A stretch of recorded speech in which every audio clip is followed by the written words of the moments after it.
ఇలా మీతో ఈ ఇంట్లో ఉంటానని నేను అసలు ఎక్స్పెక్ట్ చేయలేదు. కలిసి యాక్ట్ చేసాం కూడా.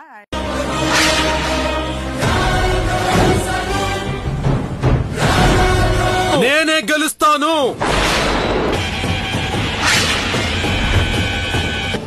ఓడిపోతాను అన్న భయం ఉన్నవాడు ఎలా గెలవాలి అని ఆలోచిస్తాడు. గెలుపే తెలిసినవాడు అసలు ఓటమి గురించి ఎందుకు ఆలోచిస్తాడు? గెలవాలంటే ఆడాల్సింది ఆటలు కాదు, ఆ గెలుపెలా ఉంటుందో అవతల వాడికి చేతల్లో చూపించాలి. పదవరలక్ష్మి, బయటకెళ్ళొద్దాం. ఎక్కడి కృష్ణ? అవసరమా? ఎందుకు కృష్ణ? చెప్తే గాని రావా? పద పద పదా.